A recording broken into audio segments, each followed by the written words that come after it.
Why Pawan Kalyan silent? ఈ ప్రశ్న ఇప్పుడు సోషల్ మీడియాలో బీభత్సంగా వైరల్ అవుతుంది. సైలెంట్ మూడ్లో ఎందుకున్నాడు? ఉండడానికి గల కారణాలేంటి? పవన్ కళ్యాణ్ని తెలుగుదేశం పార్టీ ఎందుకు పట్టించుకోవడం లేదు? అంతా కూడా తెలుగుదేశం పార్టీ వాళ్ళదే హవా అన్నట్టు నడుస్తుంది ఆంధ్రప్రదేశ్లో. పవన్ కళ్యాణ్లో అసంతృప్తి జ్వాల రగులుతుందన్న ప్రచారం కూడా విస్తృతంగా నడుస్తుంది. ఇలాంటి ప్రచారానికి పవన్ కళ్యాణ్ ఇటీవల కాలంలో అనుసరిస్తున్నటువంటి వైఖరే కారణం అని చెప్పేసి చాలామంది మాట్లాడుకుంటున్నారు. కొంతకాలంగా ఆయన మౌన వ్రతం కూడా పాటిస్తున్నట్టుగా తెలుస్తుంది. దేనిపైన ఆయన మాట్లాడడం లేదు.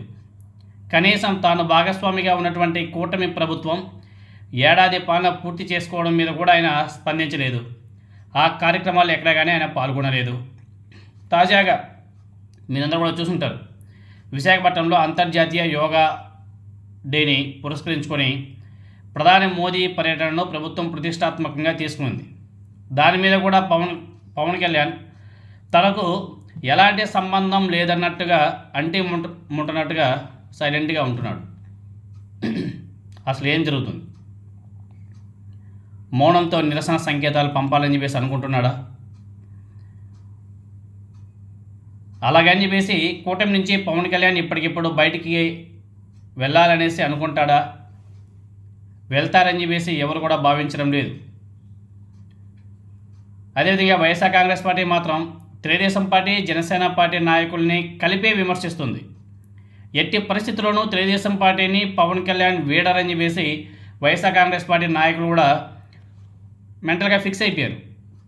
చంద్రబాబు నాయుడు గారు, నారా లోకేష్ నాయుడు గారి మీద ఇంతవరకు పవన్ కళ్యాణ్ ఒక విమర్శ కూడా చేసిన దాఖలాలు ఎక్కడా కానీ కనిపించలేదు.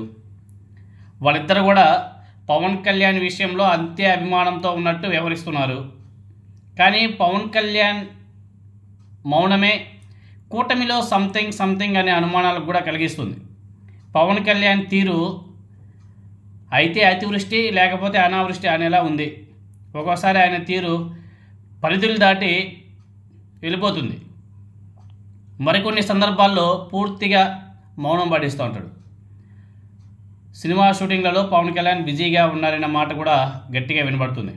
ఒకసారి ముంబై అంటారు, ఒకసారి హైదరాబాద్ అంటారు, ఎక్కడెక్కడో తిరుగుతున్నాడు.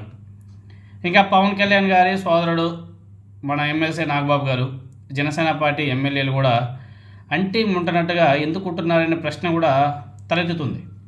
గతంలో నాగబాబు గారు బలి రచ్చ చేసేవాడు. తర్వాత ఇప్పుడు ఎందుకో సైలెంట్గా ఉంటున్నాడు. గతంలో పిఠాపురంలో అయితే నాగబాబు గారు అసలు ఇంకా రచ్చే.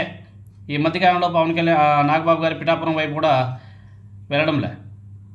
అసలు ఏం జరుగుతుంది? ప్రస్తుతానికైతే తెలుగుదేశం పార్టీని వీడే రాజకీయ ఇబ్బందులు పవన్కి లేవు. కానీ పవన్ కళ్యాణ్కి నచ్చని పాలనా విధానాలు ఏమైనా ఉన్నాయా అనే ప్రశ్నకు సమాధానం దొరకాల్సి ఉంది. పవన్ కళ్యాణ్ మౌనం వీడితేనే అన్ని ప్రశ్నలకు, అనుమానాలకు తెరపడుతుంది అని చెప్పేసి జన సైనికులు, అదేవిధంగా చాలామంది పవన్ కళ్యాణ్ గారిని అభిమానించే అభిమానులు కానీ వాళ్ళంతా కూడా ప్రశ్నిస్తున్నారు. ఎందుకంటే ఇప్పుడు విద్యార్థులు వాళ్ళ సమస్యలు 1, 2, 3 కాదు, బీభత్సం. అసలు మొన్న ఒక స్కూల్ దగ్గర వైన్ షాప్ ఓపెన్ చేస్తుంటే విద్యార్థులంతా కూడా రోడ్డు మీదకి వచ్చి ధర్నా చేశారు. తర్వాత నిన్న ఒక స్కూల్లో టీచర్లే లేరంట, టీచర్ కావాలని చెప్పేసి విద్యార్థులంతా కూడా రోడ్డు మీదకి వచ్చి ధర్నా చేస్తున్నారు. తర్వాత మనం చూసాం అమ్మక వందనం ఏ విధంగా గజిబిజి అయిపోయింది. ఇలా అనేక సమస్యలు ఉన్నాయి. ఏ సమస్య మీద కూడా పవన్ కళ్యాణ్ గారు ఇప్పటివరకు స్పందించిన దాఖలాలు లేవు. ఇంకా మహిళల గురించి మనం చెప్పాలంటే ఇంక బోల్డని రోజుకొక హత్య, ఆత్మహత్య, మానభంగాలు జరుగుతున్నాయి. కానీ ఎవరు పట్టించుకోవడం లేదు. పవన్ కళ్యాణ్ గారు ప్రశ్నిస్తారని చెప్పేసి మాట్లాడుకున్నారు. మరి ఎందుకు ప్రశ్నించడం లేదు అర్థం కావడం లేదు. ఈ మధ్యకాలంలో జనసేన పార్టీ, అదేవిధంగా బీజేపీ పార్టీ సైలెంట్ అయిపోయాయి. తెలుగుదేశం పార్టీ హవా నడిపిస్తున్నారు. వీటిలో ఏంటి అసలు ఏం నడుస్తుంది? జనసేన, బీజేపీ ఏమైనా విడిపోయి రాజకీయాలు చేద్దామనేసి ఏమైనా ప్లాన్ చేస్తున్నారా? వీటికి అన్నిటికీ సమాధానాలు దొరకాలంటే మరో 2 సంవత్సరాలు వెయిట్ చేయాలి.